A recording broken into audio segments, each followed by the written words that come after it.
कैलाश चंद्र गुप्ता जी, भगत, राधे राधे करौली। जी। महाराज जी राधे राधे।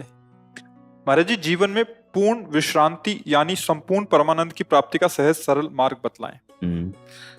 हमारे को तो एक ही बात समझ में आई है कि जितने भी हमारे द्वारा कर्तव्य कर्म हैं वो भगवान को समर्पित हो और हमारी कोई भी श्वास भगवान की स्मृति से खाली न जाए, पक्का भगवत प्राप्ति हो जाएगी।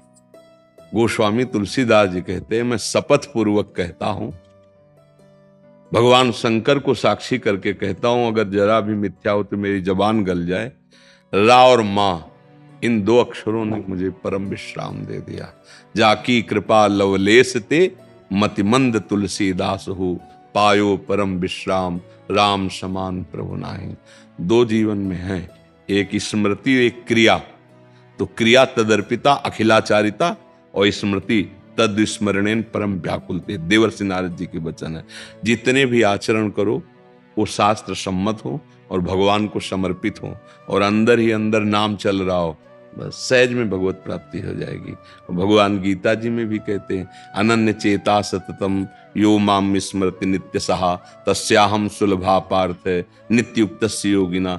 जो मेरा अनन्य चिंतन करता है मेरे से युक्त होकर, मैं प्रभु का हूँ, युक्त होने का मतलब मैं भगवान का हूँ, भगवान मेरे हैं, मेरा चिंतन करता है, उसे मैं सहज में प्राप्त हो जाता हूँ। सीधी सरल बात है।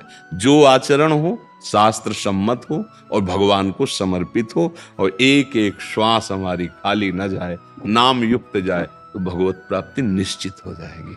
और तो फिर विस्तार, तो फिर शास्त्रों का बहुत बड़ा विस्तार, सहज में बात समझ लो।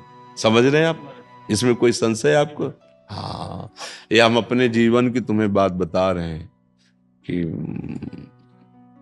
उत्तम कुल में जन्म होने पर जो दिनचर्याएं होती हैं ब्राह्मणों की वैदिक सिद्धांत से, वो हमें सिखाई गई थी। वहां से लेकर छोटी एक वर्ण परंपरा से लेकर के फिर नैष्ठिक ब्रह्मचर्य, फिर महावाक्य संन्यास, पूरी यात्रा, सब का सार, साधनाएं भी भगवत कृपा से, तो सबका सार ये पाया है जो हम बोला है, तदर्पिता अखिलाचारिता तद स्मरणेन परम व्याकुलते थे। ऐसी स्थिति आ जाए कि भगवान का एक क्षण के विस्मरण हमारे लिए असह्य हो जाए। जैसे मछली को जल से निकालो ना, तड़पने लगती है, ऐसे भगवान को भूलना मानो मृत्यु जैसा कष्ट लगने लगे, तब समझ लो अब भगवत प्राप्ति होने वाली है। हर आचरण भगवान की प्रसन्नता के लिए भगवान के अनुकूल करें और नाम स्मरण करें।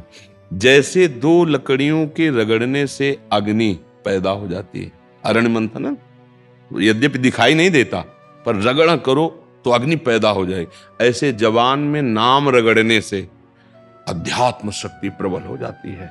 अगर नाम रूपी मणि जी रूपी द्वार पे हो, या जिह्वाग्ये वर्तते नाम तुभ्यम, तो अंदर भी आनंद बाहर भी आनंद, अंदर भी प्रकाश बाहर भी प्रकाश। जीवन का सार है नाम जप करते हुए जो कर्तव्य है, किसानी, व्यापार, नौकरी, जो भी करते हो वो भगवान को समर्पित कर दो।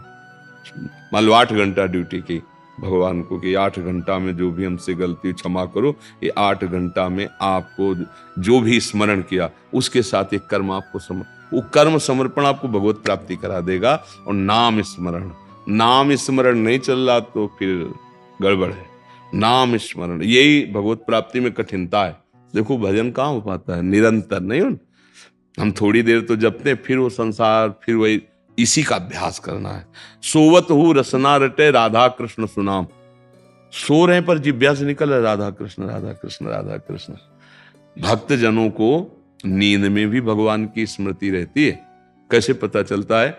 जैसे एक संत ने कहा ऐसा, तो उन्होंने कहा हम कैसे माने? तो बोले देख, तो स्टेशन में थे वो, तो एक संत स्टेशन में गाड़ी का इंतजार कर रहे थे, तो कई लोग इंतजार करते हैं, तो एक गृहस्थ आदमी के पास बैठे और ऐसे जैसे जगह नहीं एकदम, तो उनका नहीं आपकी कौन सी गाड़ी है, कहीं आप भूल ना, मतलब वो दिखा रहे थे।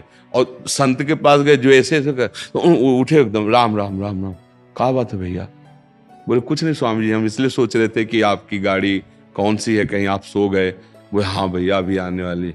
अच्छा हम, वो उठते क्या? बोले राम राम। और वो हाँ मतलब कि कौन क्या, एकदम वो अज्ञान में था और वो ज्ञान में थे। विभीषण जी जब उठे तो राम नाम ते सुमिरन की ना, हृदय हरस कपि सज्जन। ये है संत, ये संत है। मतलब सो रहे हैं और उठते ही जो निकला, तो सोने में वही स्थिति मानी जाती है, निद्रा समाधि स्थिति। नाम जप, भगवत समर्पण, ये जीवन का परम लाभ है।